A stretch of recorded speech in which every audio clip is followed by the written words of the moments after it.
প্রিয় শিক্ষার্থীবৃন্দ, আসসালামু আলাইকুম। ইউটিউব চ্যানেল আতিক 83 ম্যাথ হতে স্বাগত জানাচ্ছি। আমি আতিকুর রহমান। এখানে প্রশ্ন, পরিবহন সমস্যা কি? এক বা একাধিক গন্তব্যে দ্রব্য সামগ্রী স্বল্পতম সময়ে বা স্বল্প ব্যয়ে পরিবহন সংক্রান্ত সমস্যাকে পরিবহন সমস্যা বলা হয়। তাহলে দেখো, গন্তব্য হতে হবে, একটি গন্তব্য হতে পারে অথবা একাধিক গন্তব্য হতে পারে। তাহলে দ্রব্য সামগ্রী স্বল্পতম সময়ে মানে কম সময়ে বা স্বল্প ব্যয়ে অর্থাৎ কম ব্যয়ে পরিবহন সংক্রান্ত সমস্যাকে পরিবহন সমস্যা বলা হয়। সুষম পরিবহন সমস্যা কি? যদি কোনো পরিবহন সমস্যার মোট চাহিদার সমান হয়, অর্থাৎ যোগান এবং চাহিদা সমান হয়, অর্থাৎ প্রয়োজন যেটুকু আছে সেই পরিমাণে যদি পাওয়া যায়, তবে ওই পরিবহন সমস্যাকে সুষম পরিবহন সমস্যা বলা হয়। অর্থাৎ যদি কোনো পরিবহন সমস্যার মোট চাহিদার সমান হয়, তবে ওই পরিবহন সমস্যাকে সুষম পরিবহন সমস্যা বলা হয়। তারপর আমাদের আছে, এখানে দেখো, পরিবহন সমস্যার সমাধানে কি পরিবহন সমস্যার সমাধানে প্রাথমিক সম্ভাব্য সমাধান নির্ণয়ের পদ্ধতিসমূহ কি কি? আবার পরিবহন সমস্যার মোট সমস্যা সমাধানের কয়েকটি পদ্ধতির নাম লেখো। পরিবহন সমস্যা সমাধানের কয়েকটি পদ্ধতির নাম নিম্নে উল্লেখ করা হলো: উত্তর পশ্চিম কণা পদ্ধতি, সর্বাপেক্ষা কম খরচ পদ্ধতি, ভুজেলের আসন্নায়ন পদ্ধতি, সারি লঘিষ্ঠ পদ্ধতি, কলাম লঘিষ্ঠা পদ্ধতি। তাহলে এই কয়টা পদ্ধতির মাধ্যমে পরিবহন সমস্যার সমাধান করা হয়। প্রশ্ন, নর্থ ওয়েস্ট কর্নার নিয়মে নিম্নের পরিবহন সমস্যার বেসিক সম্ভাব্য সমাধান বের করো। তাহলে এখানে দেওয়া আছে 1 2 3 4 5, এখানে আছে প্রাপ্য আর ABCD প্রয়োজন, এরকম প্রয়োজন দেওয়া আছে। এখানে লক্ষ্য করো মূল উপাদানগুলো, এটা একটা ম্যাট্রিক্সের এটা 4 3 1 2 6 প্রথম সারি, দ্বিতীয় সারি হচ্ছে 5 2 3 4 5, তৃতীয় সারি হচ্ছে 3 5 6 3 2, চতুর্থ সারি 2 4 4 5 3। আর কলামের বেলায় ঠিক এরকম 1 নম্বর কলাম, এটা 2 নম্বর কলাম, 3 নম্বর কলাম, 4 নম্বর কলাম, 5 নম্বর কলাম। এখানে এটা হচ্ছে দেখো, এই প্রয়োজন বা চাহিদা, আর এটা হচ্ছে প্রাপ্য বা যোগান। এখানে যদি মনে করো এটা হচ্ছে খরচ, এ হতে 1, অর্থাৎ এ যদি হয় ঢাকা থেকে, ধরো ঢাকা, এখানে আমরা 4টি বিভাগের নাম লিখতে পারি: ঢাকা, ময়মনসিংহ, রাজশাহী আর হচ্ছে বরিশাল। এখান থেকে আমাদের 4টি জেলাতে মালামাল সরবরাহ করা হবে। এখানে ধরে নিলাম টাঙ্গাইল, শেরপুর, জামালপুর, ফরিদপুর, ধরে নিচ্ছি যে এটা নওগাঁ, এই কয়টা জেলায় মালামাল যাবে। আর এটা হচ্ছে এইখানে এই গোডাউনগুলো আছে এরকম জায়গায়। তাহলে এ হতে 1 নাম্বার, এ হচ্ছে গোডাউন, ABCD গোডাউন, আর 1 2 3 4 হচ্ছে ডিস্ট্রিক্টগুলো বলছি, এটা বিভাগ বললাম, এটা ডিস্ট্রিক্ট। তাহলে এ হতে 1 নাম্বার জেলায় মালামাল যেতে 4 টাকা খরচ হয়, এ হতে 2তে যেতে 2 নাম্বার জেলায় যেতে 3 টাকা খরচ হয়, এ হতে 3 নাম্বার যেতে 1 টাকা খরচ হয়। এরকম এখানে মোট মালামাল ধরে নিচ্ছি যে এখানে 80 কেজি মাল আছে, এখানে 60 কেজি, 40 কেজি, 20 কেজি।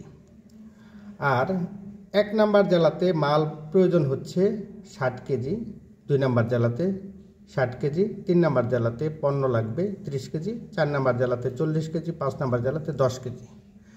এখানে অর্থাৎ বিভাগগুলো থেকে জেলাতে মালামাল যেতে, অথবা এ থেকে 1 2 3তে মালামাল যেতে সর্বনিম্ন যে খরচ, সেই খরচটা বের করতে হবে নর্থ ওয়েস্ট কর্নার মেথডের মাধ্যমে।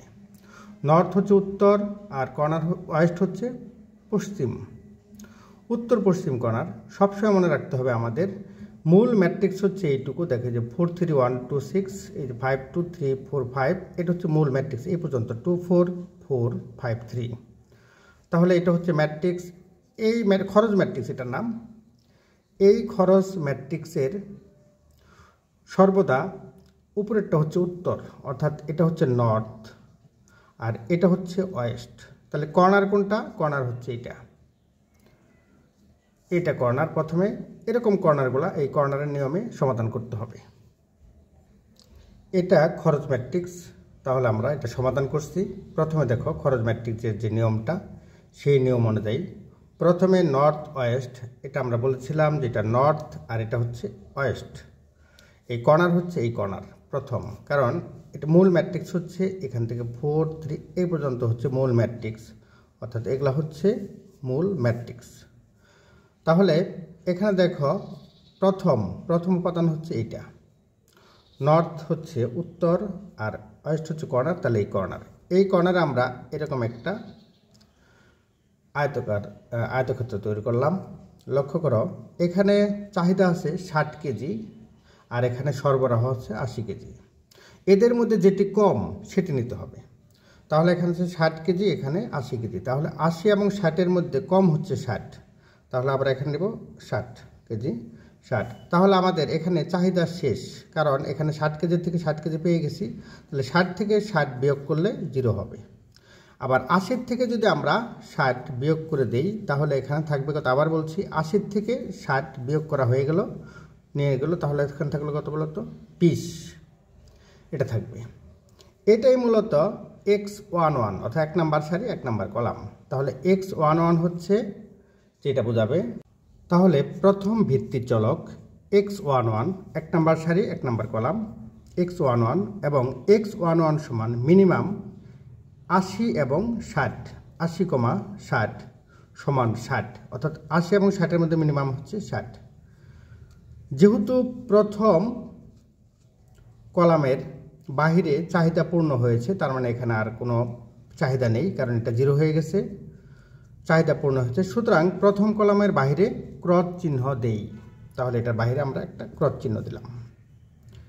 এবার এটা যে ক্রস চিহ্ন, এবার দেখো নর্থ ওয়েস্ট কর্নার মেথড অনুযায়ী, তাহলে আমাদের এইটা বাদ, অর্থাৎ এইটা বাদ পড়ে গেল। তাহলে আমাদের থাকলো, কারণ এটা চাহিদা পূর্ণ হয়ে গেছে, তাহলে এটা বাদ। এটা যদি বাদ হয়ে যায়, তাহলে আমাদের থাকবে এবার দ্বিতীয়। লক্ষ্য করো, এখানে এই কর্নারটা হচ্ছে এই কর্নার বোঝাবে, নর্থ ওয়েস্ট উত্তর পশ্চিম কর্নার, কারণ এই কর্নারে আর কোনো উপাদান নেই, কারণ 60 থেকে চাহিদা 60 ছিল, সেটা পূর্ণ হয়ে গেছে। এবার এটার মধ্যে দেখো, এখানে আছে এই বরাবর আছে 20 কেজি আর এখানে আছে 60 কেজি। তাহলে 20 এবং 60-এর মধ্যে ছোট উপাদান হচ্ছে 20, তাহলে এখানে 20 লিখব, 20। তাহলে দেখো, এখানে যদি 20 লিখি, তাহলে এখানে 20 থেকে 60 থেকে যদি 20 বাদ দিই, তাহলে হবে 40। আর এখানে 20 থেকে 20 বাদ দিলে 0 হয়ে যাবে। এখন একই সাথে যেহেতু 0 হয়ে গেল, তাহলে এটার বাইরে ক্রস চিহ্ন দেই। এটা হচ্ছে দ্বিতীয় ভিত্তি চলক, অর্থাৎ x12, 1 নম্বর সারি 2 নম্বর কলাম, সে কথাটাই এখানে লেখা আছে। তাহলে দ্বিতীয় ভিত্তি চলক 20, এটা দ্বিতীয় ভিত্তি চলক, প্রথম সারি তৃতীয় কলাম। তাহলে x12 এবং x12 সমান মিনিমাম 20, এখানে 20 ছিল আর এখানে ছিল 60। 20 এবং 60-এর মধ্যে ছোট হচ্ছে 20। যেহেতু প্রথম সারির সরবরাহ শেষ হয়েছে, পূর্ণ হয়েছে, সুতরাং প্রথম সারির বাইরে ক্রস চিহ্ন দিই। তাহলে এটা বাইরে ক্রস চিহ্ন দিলাম। ক্রস চিহ্ন দেওয়ার কারণে আমাদের এই বরাবর, আমি এটা রাফ করছি যেহেতু, আমি এটা কেটে দিচ্ছি এই বরাবরই। বা তোমরা কিন্তু প্রশ্নে পরীক্ষার খাতায় কাটবে না, আমি কেটে জাস্ট দেখাচ্ছি। এই বরাবর এটা বাদ, তাহলে এখন থাকলো কত? এটা। এবার দেখো, এই কর্নার নর্থ ওয়েস্ট কর্নার অনুযায়ী এই উপাদানটা নিতে হবে। এটা হচ্ছে দ্বিতীয় সারি দ্বিতীয় কলাম। দেখো, এখানে আছে সরবরাহ আছে 60 আর চাহিদা আছে 40। তাহলে এই দুটার মধ্যে ছোট হচ্ছে 40, অর্থাৎ 40। তাহলে আমরা এখানে লিখব 40। এটা যদি 40 লিখি, তাহলে এখানে 60 থেকে 40 বিয়োগ করলে হবে 20, আর 40 থেকে 40 বিয়োগ করলে 0। তার মানে এখানে 0 হয়ে যাওয়ার কারণে এটা কিন্তু আমাদের চাহিদা শেষ হয়ে গেছে, তাহলে ক্রস চিহ্ন দেই। এই কথাটাই এখানে লেখা আছে যে, দেখো এটা লেখা আছে এরকম, তৃতীয় ভিত্তি চলক x22, 2 নম্বর সারি 2 নম্বর কলাম, এবং x22 মিনিমাম 60 ও 40, এদের মধ্যে মিনিমাম হচ্ছে 40, তাহলে এখানে 40 বসিয়েছি। যেহেতু দ্বিতীয় কলামের চাহিদা পূর্ণ হয়েছে, সুতরাং দ্বিতীয় কলামের বাইরে ক্রস চিহ্ন দেই, তাহলে আমরা ক্রস চিহ্ন দিয়েছি। এবার আমরা চতুর্থ ভিত্তিচলক নির্ণয় করব। এবার চতুর্থ ভিত্তিচলক যখন নির্ণয় করব তখন দেখতে পাচ্ছ যে এখানে এই বরাবর, অর্থাৎ এটাও বাদ। আমি জাস্ট বোঝানোর জন্য এরকম দাগ দিচ্ছি, কিন্তু এটা পরীক্ষার খাতায় দেওয়া যাবে না। এখন দেখো থাকলো এইটুকু, তোমরা থাকলো। এখন নর্থ ওয়েস্ট কর্নার মেথড অনুযায়ী এই উপাদানটা নিয়ে আসতে হবে। এখানে আছে 20 আর এখানে আছে 30, তাহলে এদের মধ্যে ক্ষুদ্র হচ্ছে কত, ছোট হচ্ছে কত, 20। তাহলে আমরা 20 লিখলাম। 20 থেকে 20 বিয়োগ করলে 0, আর এখানে 30 থেকে 20 বিয়োগ করলে 10। তাহলে দেখো এটার বাইরে যেহেতু দ্বিতীয় সারির সরবরাহ শেষ হয়েছে, সুতরাং এর বাইরে ক্রস চিহ্ন দেই। এটাকে বলা হয় চতুর্থ ভিত্তিচলক। তাহলে চতুর্থ ভিত্তিচলক হচ্ছে x23, 2 নম্বর সারি 3 নম্বর কলাম। সেই কথাটা এখানে লেখা আছে যে চতুর্থ ভিত্তিচলক x23 এবং x23 সমান মিনিমাম 20 এবং 30। এখানে দেখো এখানে আছে কত, 30, 20 এবং 30 সমান 20। যেহেতু 20 এবং 30 মধ্যে ছোট হচ্ছে 20 মিনিমাম, যেহেতু দ্বিতীয় সারির সরবরাহ পূর্ণ হয়েছে, সুতরাং দ্বিতীয় সারির বাইরে ক্রস চিহ্ন দেই। তাহলে আমি বোঝানোর জন্য এটাও আমি কেটে দিচ্ছি, এটাও বাদ, তাহলে থাকলো এইটুকু। এখন এটা হচ্ছে এটুকু, কারণ এটাও বাদ, অর্থাৎ তৃতীয় কলাম আছে আর তৃতীয় সারির থেকে শুরু করতে হবে নর্থ ওয়েস্ট কর্নার মেথড অনুযায়ী। তাহলে এখানে উপাদান নিতে হবে। এখানে আছে 10 আর এখানে আছে 40। 10 এবং 40-র মধ্যে ক্ষুদ্র হচ্ছে বা মিনিমাম হচ্ছে 10, তাহলে এখানে 40 থেকে 10 বিয়োগ করলে হবে 30, আর 10 থেকে 10 বিয়োগ করলে 0। যেহেতু তৃতীয় কলামের চাহিদা পূর্ণ হয়েছে, সুতরাং এর বাইরে ক্রস চিহ্ন দিই। তাহলে এটার ভিত্তিচলকের নাম হচ্ছে, দেখো এটা 3 নম্বর সারি 3 নম্বর কলাম x33।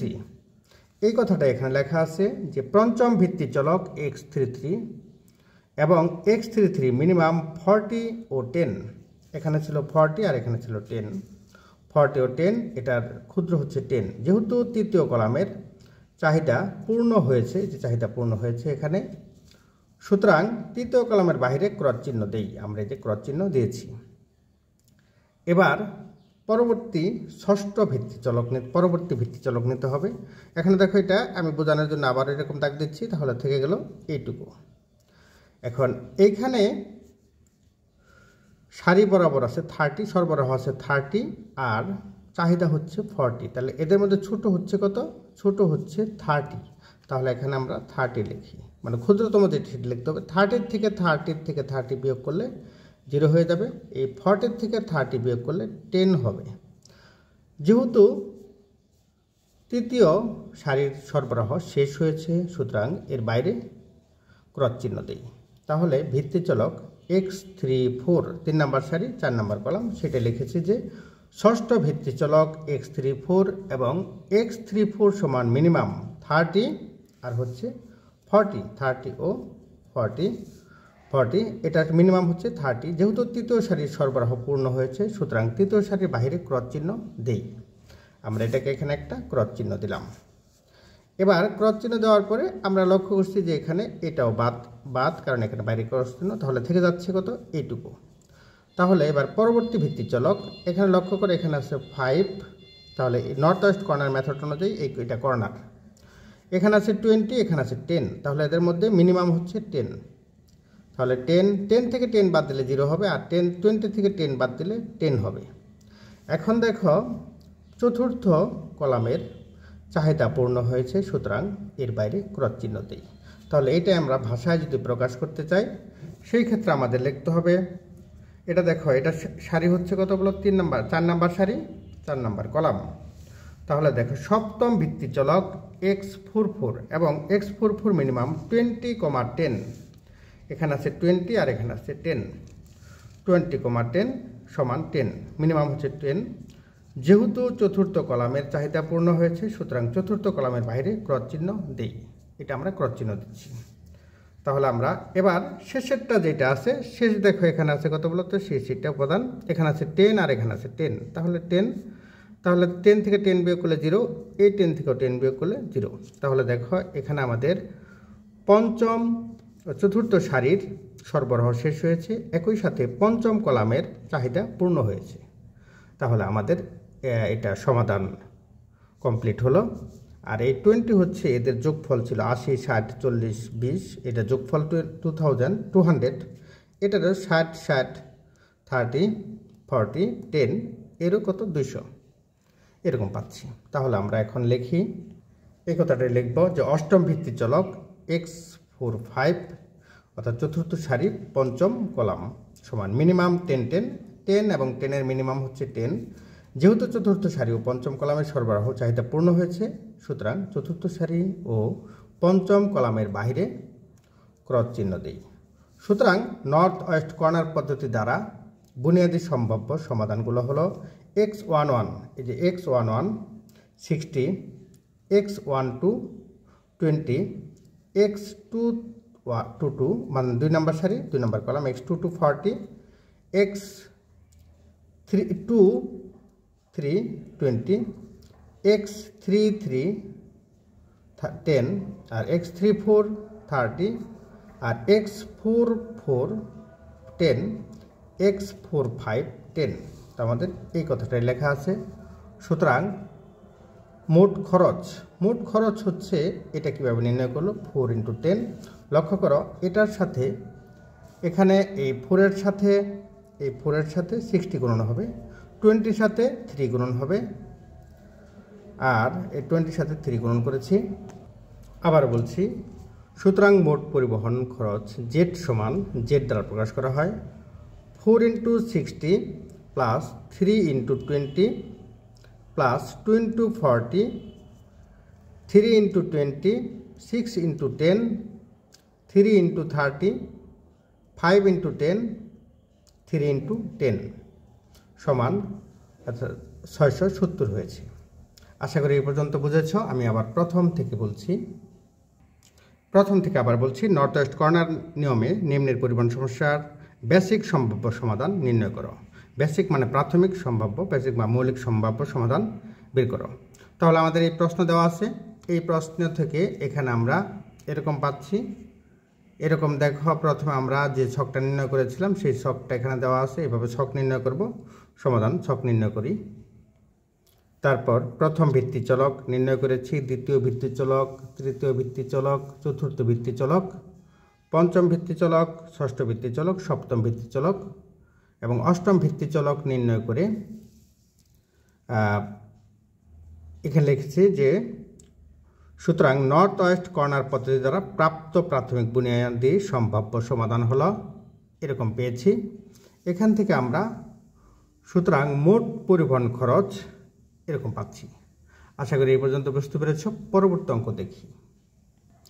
প্রশ্ন, ভুজেলের আসন্নায়ন পদ্ধতিটি বর্ণনা করো, বা পরিবহন সমস্যার প্রাথমিক সম্ভাব্য সমাধান নির্ণয়ের পদ্ধতিসমূহের মধ্যে তোমার নিকট উত্তম পদ্ধতির বর্ণনা দাও। অথবা ভুজেলের পরিবহন সমস্যার প্রাথমিক সম্ভাব্য সমাধান নির্ণয়ের জন্য ভুজেলের আসন্নায়ন পদ্ধতিটির বর্ণনা দাও, এভাবে প্রশ্ন আসতে পারে। তাহলে দেখো, ভুজেলের আসন্নায়ন পদ্ধতি ধাপসমূহ নিম্নরূপ। প্রথম ধাপ, প্রত্যেক সারি ও প্রত্যেক কলামের সর্বাপেক্ষা কম এবং দ্বিতীয় সর্বাপেক্ষা কম। অর্থাৎ ধরে নাও যদি একটি সারিতে উপাদান থাকে, আবার বলছি যে প্রত্যেক সারি ও প্রত্যেক কলামের সর্বাপেক্ষা কম।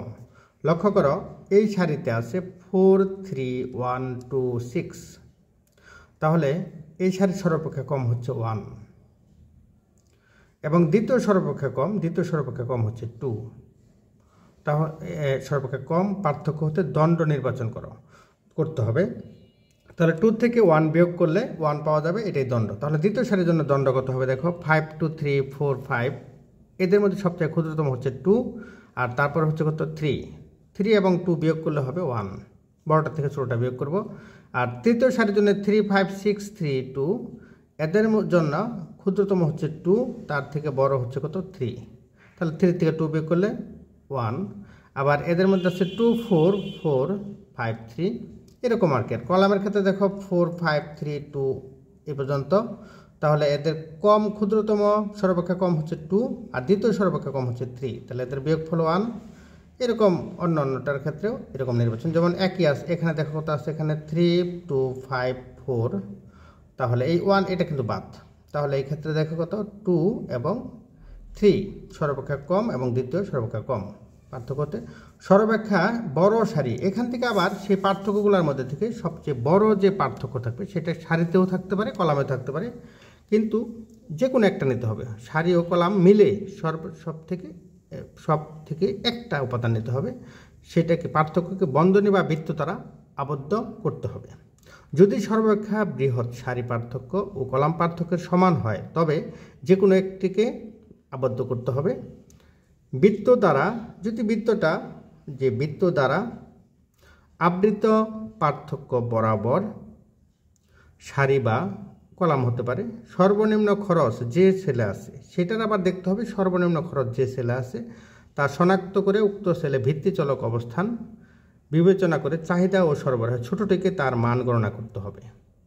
আমরা অঙ্ক করতে সময় ভালোভাবে বুঝবো, এখন শুধু আলোচনা করছি। চাহিদা ও সরবরাহের যেটি পরিপূর্ণ হয়েছে ওই বরাবর সারি ও কলামে কাটা চিহ্ন অর্থাৎ এই যে ক্রস চিহ্ন দিতে হবে। পরবর্তী ধাপে উক্ত সারি ও কলামকে হিসাবে গণনা করা যাবে না। পুনরায় পার্থক্য নিরূপণ করে একইভাবে কাটা চিহ্ন দিতে হবে। ষষ্ঠ ধাপ, সকল সারি ও কলামের বাইরে কাটা চিহ্ন না দেওয়া পর্যন্ত একইভাবে অগ্রসর হতে হবে এবং সকল সারি ও কলামের কাটা চিহ্ন দেওয়া সম্পূর্ণ হলে বন্টন সম্পূর্ণ হয়েছে বলে বিবেচিত হবে। এটা হচ্ছে ভোজেলের আসন্নায়ন পদ্ধতি। আমি অঙ্ক করতে সময় আরও ভালোভাবে বলবো। প্রশ্ন, পাথর নিক্ষেপ বা স্টিপিং স্টোন পদ্ধতি ব্যবহার করে নিচের পরিবহন সমস্যাটির সমাধান করো। এখানে আছে 6 3 5 4 22 5 9 2 7 15 5 7 8 6 8 আর 7 12 17 9। লক্ষ্য করো মূল ম্যাট্রিক্স কিন্তু এইটুকু, আর এইটুকু হচ্ছে চাহিদা আর এটা হচ্ছে সরবরাহ। তাহলে আমরা এটা সমাধান করার জন্য ভোজেলের আসন্নায়ন পদ্ধতি ব্যবহার করব। এখানে সমাধান ভোজেলের আসন্নায়ন পদ্ধতি ব্যবহার করে প্রাথমিক বুনিয়াদী সম্ভাব্য সমাধান নির্ণয় করা হলো। তাহলে আমরা নির্ণয় করার একটা ছক দেখাচ্ছি। এখানে ধরা হচ্ছে W1 W2 W3 W4 এটা ইচ্ছা মতো ধরা হয়েছে, আর এখানে কত F1 F2 F3 এরকম ধরা হয়েছে। এই পাশে হচ্ছে সরবরাহ, আর এখানে দেখো এখানে আছে চাহিদা এরকম। তাহলে প্রথমে আমরা দণ্ড নির্ণয় করব। ভোজেলের আসন্নায়ন পদ্ধতির ধাপসমূহ অনুসারে এটা বলছে প্রথম ধাপ, প্রত্যেক সারি ও প্রত্যেক কলামের, তাহলে প্রত্যেক সারির দেখি সর্বাপেক্ষা কম এবং দ্বিতীয় সর্বাপেক্ষা কম খরচের পার্থক্য হতে দণ্ড নির্বাচন করতে হবে। তাহলে আমাদের দেখো এই সারির এখানে মূল ম্যাট্রিক্স কিন্তু এই পর্যন্ত 6 3 5 4, এখানে আছে 5 9 2 7 আর এখানে 5 7 8 6, এটা হচ্ছে মূল ম্যাট্রিক্স। এখানে এদের মধ্যে সবচেয়ে ক্ষুদ্রতম হচ্ছে 6 3, প্রথম সারির বরাবর বলছি 6 3 5 4, এদের মধ্যে ক্ষুদ্রতম হচ্ছে কত 3, আর দ্বিতীয় ক্ষুদ্রতম হচ্ছে দেখো 4 6 3 5 4, তাহলে এটা দুইটা ক্ষুদ্রতম উপাদান পাচ্ছি, একটা 3 আর একটা 4। এদের বিয়োগফল কত 4 থেকে 3 বিয়োগ করলে 1 হবে, তাহলে এটার নামই হচ্ছে পেনাল্টি বা দণ্ড। এবার পরবর্তী তাহলে এটাও করি। দ্বিতীয় সারির জন্য দেখো 2 5 9 2 7, এদের মধ্যে হচ্ছে 2 এবং 5, এটা হচ্ছে এই যে প্রত্যেক সারির সর্বাপেক্ষা কম এবং দ্বিতীয় সর্বাপেক্ষা কম উপাদান, তাহলে হচ্ছে কত 2 এবং 5, এদের বিয়োগফল 3, অর্থাৎ 5 থেকে 2 বিয়োগ করলে 3 হয়। পরটা দেখো এখানে আছে 5 7 8 6, এদের মধ্যে ক্ষুদ্রতম হচ্ছে 5 আর তার থেকে কত বলো 7 5 এবং 6, ক্ষুদ্রতম 5 আর দ্বিতীয় ক্ষুদ্রতম হচ্ছে 6, তাহলে 6 থেকে 5 বিয়োগ করলে 1 হয়। এবার কলামের ক্ষেত্রেও একই দেখি। কলাম দেখো এখানে আছে 6 5 5, এখানে ক্ষুদ্রতম হচ্ছে কত 5, দ্বিতীয় ক্ষুদ্রতম কিন্তু 5, তাহলে কত বলতো এখানে আমরা ক্ষুদ্রতম 5 এবং দ্বিতীয় ক্ষুদ্রতম যেটা সেটাও কিন্তু আমরা 5ই পাচ্ছি, তাহলে 5 থেকে 5 বিয়োগ করলে 0। এই বইটা কোনো বইয়ে অন্যরকম দিয়েছে কিন্তু এইটাই সঠিক। পরটা দেখো 3 9 7, এদের মধ্যে ক্ষুদ্রতম হচ্ছে কত 3, দ্বিতীয় কলাম বরাবর বলছি তার কত 7, তাহলে এদের বিয়োগফল 7 থেকে 3 বিয়োগ করলে 4 হয় 4।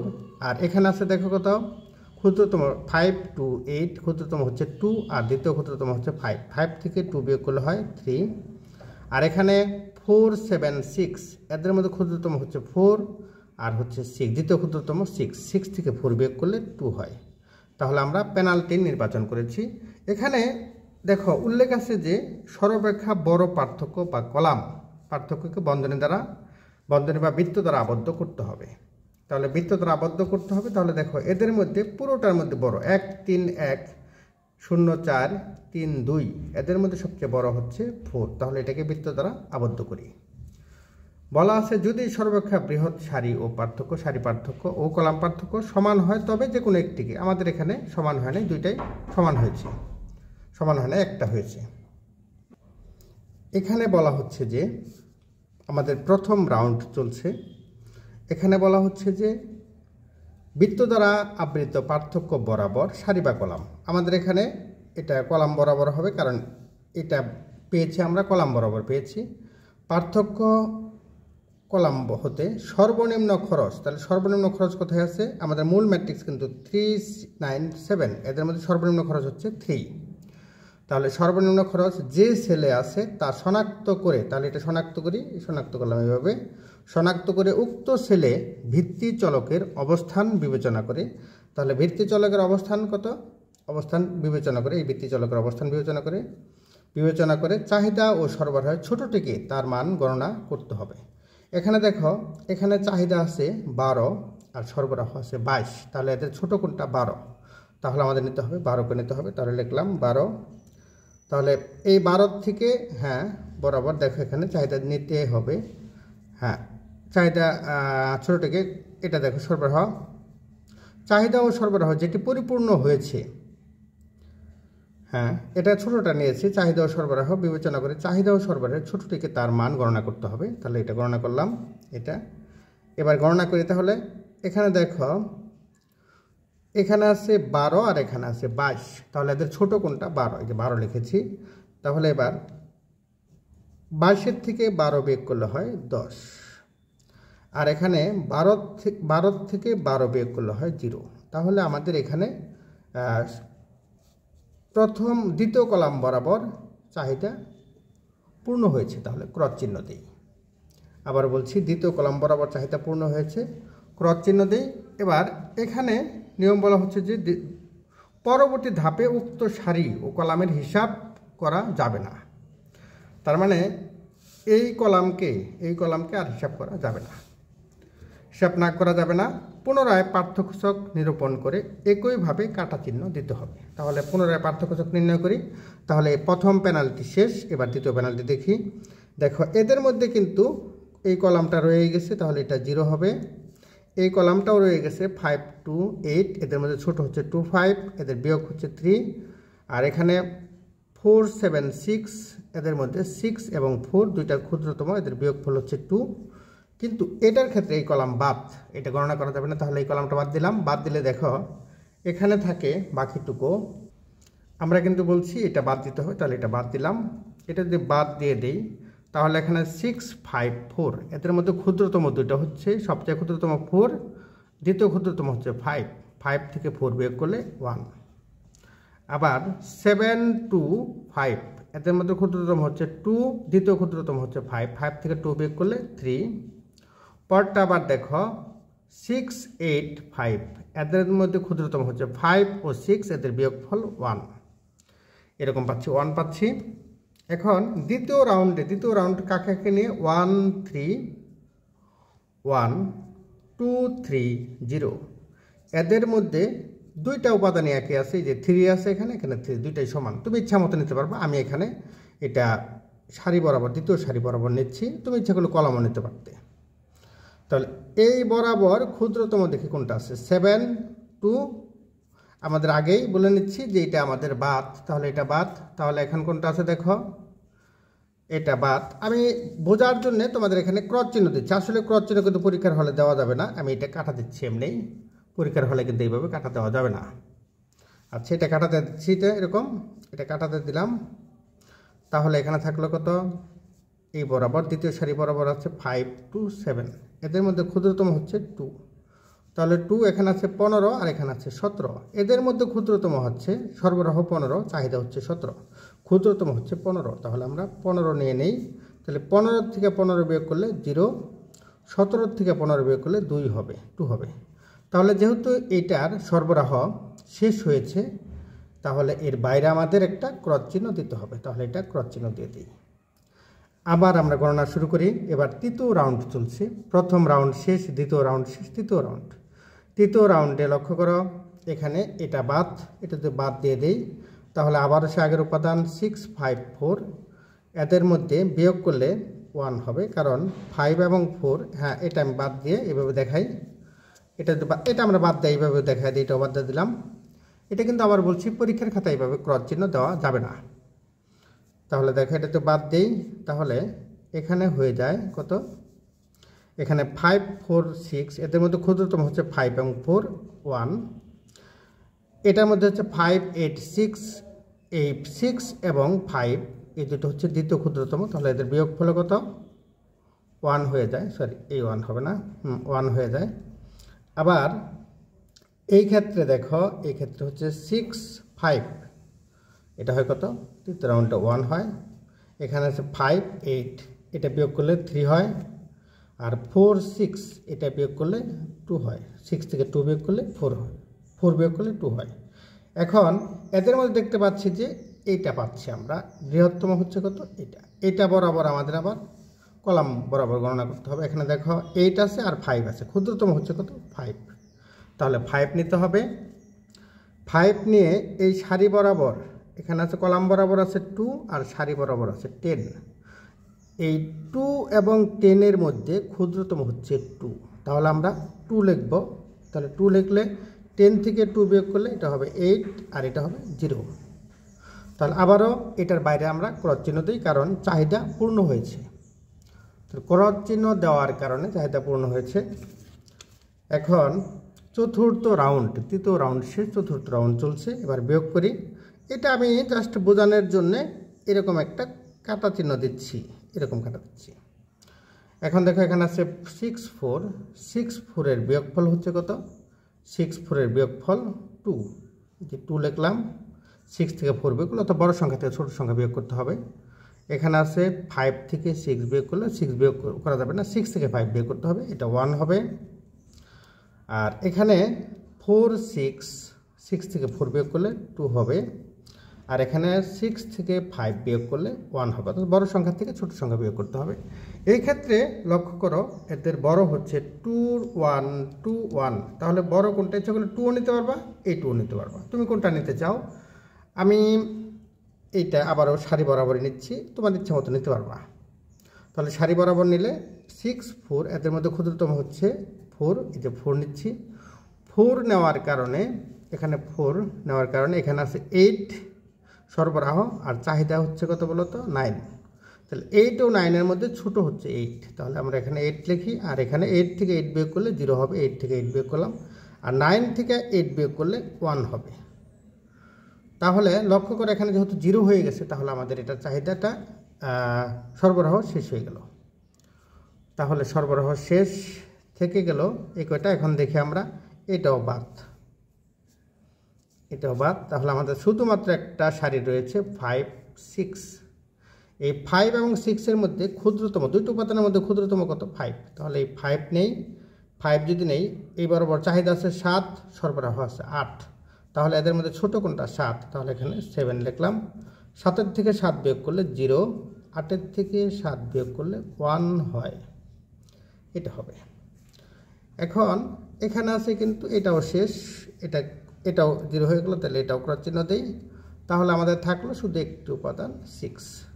এখানে আছে 1, এখানে 1, তাহলে এটা 1 হবে। এটা তাহলে 0 হয়ে যাবে, এটাও 0। দেখো আমাদের বলা ছিল যে যদি সরবরাহের সকল, অর্থাৎ এখানে বলা ছিল এরকম যে সকল সারি, ষষ্ঠ ধাপ, সকল সারি ও কলামের বাইরে অর্থাৎ বরাবর কাটা চিহ্ন না দেওয়া পর্যন্ত একইভাবে অগ্রসর হতে হবে, এবং সকল সারি ও কলাম কাটা চিহ্ন দেওয়া সম্পূর্ণ হলে বন্টন সম্পূর্ণ হয়েছে বলে বিবেচিত হবে। তার মানে এই অঙ্কটা, এই থিওরিটা, অঙ্কটা এখানে সম্ভাব্য সমাধানের যে নিয়ম সেটা শেষ হয়েছে। তাহলে প্রথম ভিত্তি চলক হচ্ছে x12 এক নম্বর সারি 2 নম্বর কলাম x12 12, x13 সমান 2, x14 সমান 8, x23 সমান 15, x31 সমান 7, x34 সমান 1 এরকম আমরা পাচ্ছি। তাহলে লক্ষ্য করো, আবারও প্রশ্ন বলছি যে পাথর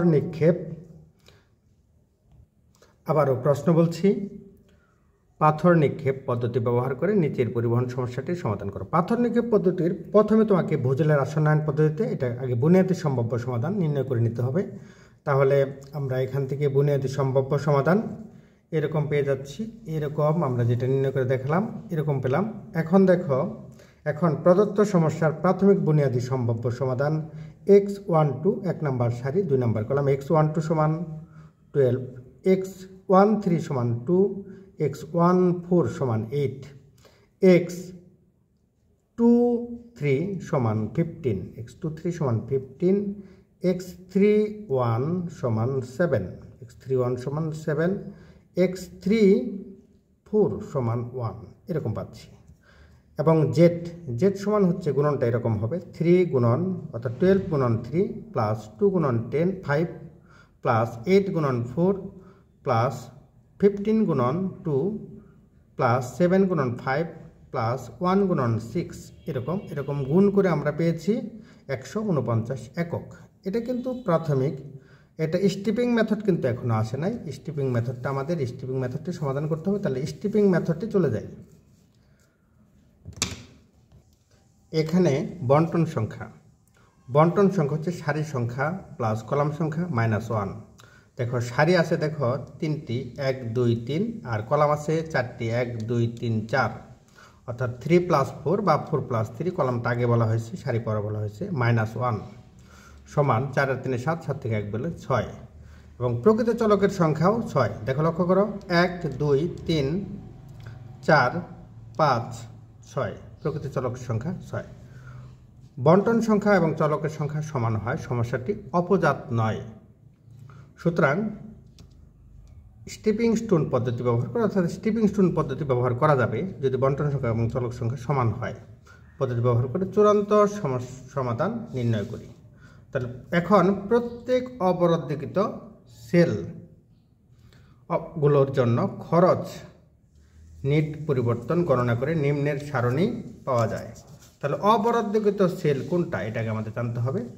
লক্ষ্য করো, অবরোধকৃত সেল স্টিপিং পদ্ধতির যে নিয়মটা সেটা হচ্ছে এরকম যে অবরোধকৃত সেল হচ্ছে এটা কিন্তু বরাদ্দ করা হয় না, এটাও কিন্তু বরাদ্দ নেই। এটা অবরোধকৃত সেল, এটা অবরোধকৃত সেল, এটা অবরোধকৃত সেল, এটা এখানে যে অবরোধকৃত সেল আছে 1টা 2টা 3টা 4টা 5টা 6টা অবরোধকৃত সেল হচ্ছে এরকম আর কি, এগুলো অবরোধকৃত সেল। তাহলে অবরোধকৃত সেলের জন্য আমাদের একটা পথ, তাহলে আমরা পথটা দেখি কিভাবে নির্ণীত হলো। এই পথটা স্টেপিং স্টোনের যে পথটা সেই পথটা আমি দেখাচ্ছি। এখানে প্রথমে আছে F1, W1, কারণ এটা হচ্ছে F1, W1। তাহলে F1 এবং W1 এই অনুযায়ী কত হবে আবার বলছি। এখন প্রত্যেক অবরোধকৃত সেলগুলোর জন্য খরচের নেট পরিবর্তন গণনা করে নিম্নের সারণী পাওয়া যায়। তাহলে দেখো এখানে দেখো F1 প্রথমে আমাদের লিখতে হবে অবরোধকৃত সেল, বদ্ধ পথ, নেট খরচ পরিবর্তন, মন্তব্য। বদ্ধ পথ কি? বদ্ধ পথ হচ্ছে আমাদের অবরোধকৃত সেল, এখানে আছে কত বলতো F1 W1, এখান থেকে যেতে হবে বরাদ্দকৃত সেলের উপর দিয়ে, আরেকটি বরাদ্দকৃত সেলের উপর দিয়ে, আবার ফিরতেও হবে কিন্তু একইভাবে আরেকটি বরাদ্দকৃত সেলের উপর দিয়ে। তাহলে দেখো এখানে বরাদ্দকৃত সেল যেরকম আছে, এখানে আছে এখান থেকে শুরু করলাম। যদি আমরা এটার উপর দিয়ে যাই, এখান থেকে আমরা এটার উপর দিয়ে যাই, এটার উপর দিয়ে বরাদ্দকৃত সেলের উপর দিয়ে যেয়ে আবার ফিরে আসতে পারবো। প্রথম হচ্ছে প্লাস, তারপর হচ্ছে এটা সামনে মাইনাস, আবার প্লাস, আবার মাইনাস, শেষ এভাবে। তাহলে দেখি F1 W1 থেকে যাচ্ছি F1W4, পরটা যাচ্ছি অর্থাৎ F3 এফগুলো আগে F3W4, তারপর আবার যাচ্ছি এখান থেকে আবার যাচ্ছি এখানে F3W1, এই পর্যন্ত আমাদের শেষ। আবার বলছি প্রথমে কত F1W1, এখান থেকে যাচ্ছি এখানে বরাদ্দকৃত সেলের উপর দিয়ে যেতে হবে F1W, তারপর কত F1W4, আবার পরটা হচ্ছে এইটা, অন্যভাবে কিন্তু যাওয়া যাচ্ছে না। তাহলে কত F3W4, এফটা আগে লিখতে হবে, ডাব্লিউটা পরে লিখতে হবে। তারপরে আবার এখান থেকে আবার এখানে আসি, যে বরাদ্দকৃত সেল আছে এখানে হচ্ছে F3W1, এরকম লেখা হয়েছে। এখন দেখো প্রথম আছে কত বলতো 6 প্লাস, তারপরটা হচ্ছে মাইনাস, তাহলে এখানে আছে কত -4, এখানে আছে আবার এখানে 6 4, তারপরে আমরা এটা আমাদের এখন প্রয়োজন নেই, তারপরে দেখো এটা প্রয়োজন নেই, এটা আমরা এভাবে লিখতে পারি। তারপরে আছে এখান থেকে অর্থাৎ 6 + 6 -4 -6 + 5, এখানে সরি আবার প্রথম থেকে আবার আসি, প্লাস অর্থাৎ 6 4 6 5 এগুলো নিতে হবে। তাহলে 6 -4 + 6 -5, এখানে যোগ করলে দেখো এখানে হবে কত 6 থেকে 4 বিয়োগ 6 আর 6 12, 12 থেকে 9 বিয়োগ করলে 3 হয়, তাহলে প্লাস চিহ্ন হয়েছে, তাহলে খরচ বৃদ্ধি, তাহলে এখানে আমরা ধরে নেব খরচ বৃদ্ধি হয়েছে। এবার তাহলে আমাদের এটা শেষ। এবার পরবর্তীটা দেখি, পরবর্তীটা হচ্ছে দ্বিতীয়টা আবার দেখো, দ্বিতীয়টা হচ্ছে কত, দ্বিতীয়টা হচ্ছে এরকম।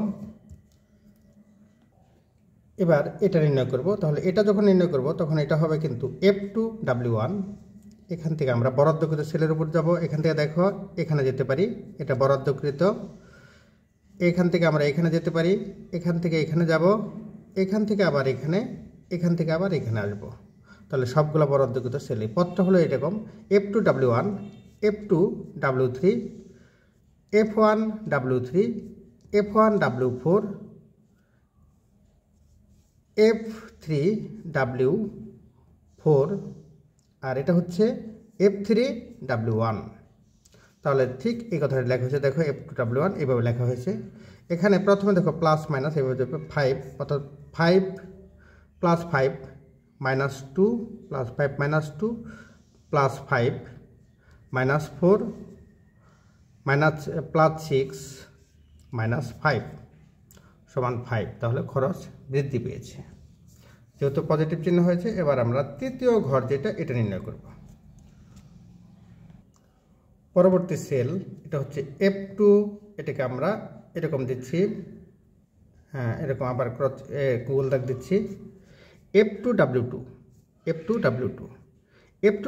থেকে যাত্রা শুরু করে যেতে হবে আমাদের এখানে, এই পথ ব্যবহার করতে পারি, এটা আগের পথ আমরা F2W2, এখান থেকে যদি আমরা এই পথ ব্যবহার করে দেখো, এখান থেকে আমরা এই পথ নিচ্ছি, এখান থেকে আমরা এই পথ নিচ্ছি, এখান থেকে আবার এই পথ নিচ্ছি, আবার পুনরায় ফিরে আসছি, তাহলে দেখো এরকম হবে F2W2, F1W2, F1W3, F2W3 থেকে আগেরটা ফিরে আসলাম, তাহলে হলো দেখো এরকম। এখানে প্রথম হচ্ছে +9 -3 +5 -2, আবার বলছি দেখো এখানে কত, আবার বলছি দেখো এখানে +9, আমাদের বর্ণিত ঘরটা যদি দেখি, এখানে আছে কত বলো F2W2, তারপরে আছে F2, আমরা এখান থেকে আমরা এটাও নিতে পারি, দেখো এদিকে F2W2 এভাবে যেতে পারি, F2W2 W3, এই যে F2W3, আবার F1W3 আবার এখান থেকে আমরা এদিকেও আসতে পারি, F1W2 থেকে আগের অবস্থানে ফিরে আসলাম, এইভাবেও যেতে পারি, এইভাবেও যেতে পারি। সেই ক্ষেত্রে কিন্তু এরকম হবে 9 -2 + 5 -3, যা হচ্ছে 9, তাহলে খরচ বৃদ্ধি পায়। এবার পরবর্তীটা নির্ণয় করি, পরবর্তীটা এরকম, এই উপাদানটা যদি নির্ণয় করতে চাই, তাহলে এটার পথ এটা হচ্ছে F2W4, এই পথটাকে দেখো এখান থেকে ইচ্ছা করলে খুব সহজে এদিক থেকে নির্ণয় করবে, এখান থেকে এখানে গেলাম, এখান থেকে এখানে, এখান থেকে এখানে আবার ফেরত আসলাম, তাহলে এটা কত F2W4 F1W4 F1W3 F2W3 এখান থেকে আগের অবস্থানে ফিরে আসলাম। সেই ক্ষেত্রে আমাদের এরকম হবে +7 -4 +5 -2 6 খরচ বৃদ্ধি পেয়েছে। এখান থেকে আমরা পরবর্তীতে আবার এটা হচ্ছে F3W2 এটা এখান থেকে আমরা F3W2 এটা যেটা নির্ণয় করি এরকম। এই ক্ষেত্রে দেখো এখান থেকে F3W4 এখানে যেতে পারি, বরাদ্দকৃত সেল F3W4, হ্যাঁ এটা আমি দেখানোর জন্য আমি আগে লিখি, এখানে বলছি F3W, হ্যাঁ এই যে F3W, এখানে আমরা বলতে পারি F3W2 অবরাদ্দকৃত সেল। এখন বরাদ্দকৃত সেলের মধ্যে নিতে হবে F3, এখান থেকে দেখো এখানে যেতে পারি, বরাদ্দকৃত সেল এখান থেকে এখানে যেতে পারি, এখান থেকে এখানে আবার ফেরত আসবো। সেই ক্ষেত্রে আমরা লিখব 7 - 6 + 4 - 3 = 2, এটা খরচ বৃদ্ধি পায়।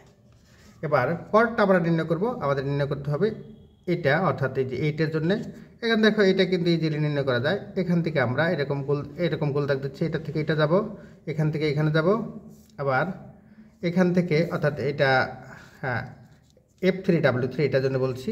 এই পথটা আমরা দেখাবো যে F3W3 এটার থেকে আমরা যাব F3W4 F1W4 আবার F1W3, তাহলে আমাদের কথা W3, এখান থেকে আমরা সরাসরি এখানে চলে আসলাম। তাহলে দেখো এখান থেকে যাচ্ছে এখানে, এখান থেকে এখানে, এখান থেকে আবার এখানে, এখান থেকে আবার এখানে আগের অবস্থানে ফিরে আসছে। বেশ জটিল বিষয় মনে হচ্ছে, আসলে অতটা জটিল নয়। দেখো এখানে হবে কত +8 - 6 + 4 - 5, তাহলে খরচ বৃদ্ধি। তাহলে এটা আমাদের খরচ বৃদ্ধি পেয়েছে, আমাদের এটা সমস্তটা হয়ে গেছে। দেখতে পাচ্ছি যে এরকম আমরা পেয়েছি অবরাদ্দকৃত সেল থেকে আমরা এরকম পাচ্ছি, প্রতিটাই খরচ বৃদ্ধি পেয়েছে, অর্থাৎ পজিটিভ চিহ্ন হয়েছে, তাহলে খরচ বৃদ্ধি।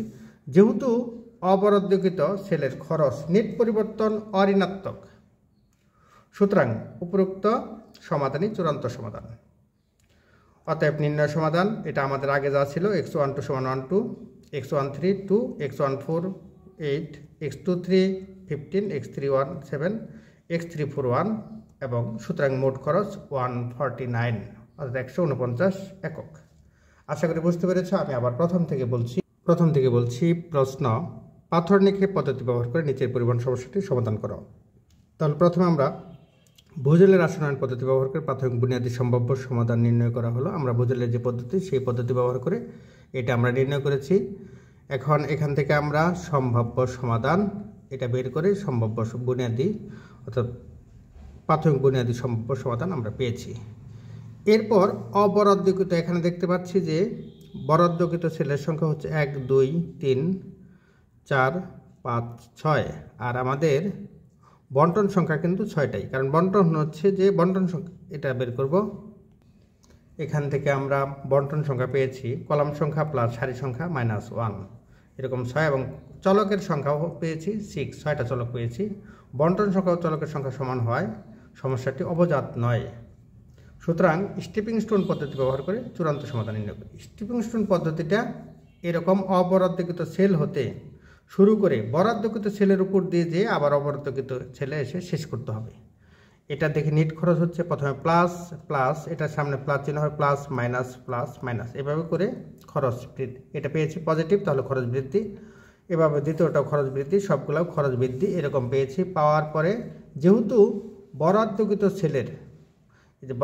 সেলের প্রত্যেকটি অবরাদ্দকৃত সেলের খরচের নেট পরিবর্তন অঋণাত্মক, সুতরাং উপরোক্ত সমাধানই চূড়ান্ত সমাধান। তাহলে অতএব নির্ণয় চূড়ান্ত সমাধান এটা পাচ্ছি এবং মোট খরচ হচ্ছে 149 একক। আশা করি বুঝতে পেরেছ। নিয়মিত চর্চা করো, ভালো ফলাফল অর্জন করো। আল্লাহ হাফিজ।